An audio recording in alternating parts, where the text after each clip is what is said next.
This is the fastest, best way I've ever found to get to a good team design. This is a method that any leader in the organization can try.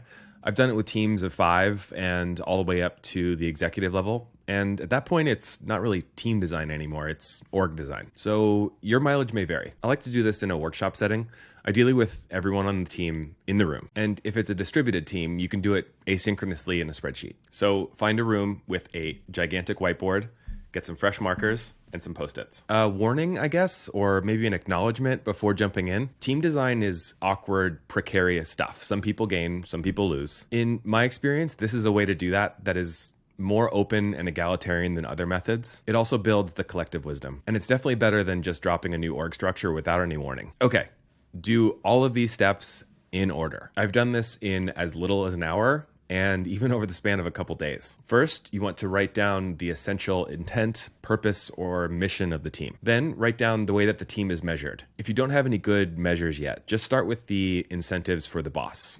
The way that they get their bonus. Then write down all of the outcomes that this team delivers to external customers or internal clients. I like to do this in a line across a whiteboard. Underneath each one of the outcomes, generate a list of the inputs that are required to get those outcomes done.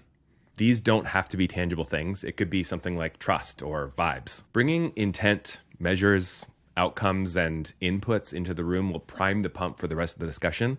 So keep it somewhere visible and referenceable throughout the rest of the day. Okay, now it's time to look at everything on the board and generate a list of actions that are necessary to get all of it done. Make sure each action starts with a verb, and be sure to write in all caps. You're gonna have a lot of Post-its. As a group, collectively cluster those Post-its into buckets. Give each bucket or category a descriptive name. You'll definitely need to make some edits, but at this point, each one of those buckets should be a pretty well-defined role that can be assigned to one or more people on the team. So you did it. That's your team design. Write it down in a document and share it with everybody. In my experience, this kind of exercise tends to highlight the missing marginal glue work. It also helps break down squishy ideas like leadership, insights, or learning into tangible things that can be assigned to somebody.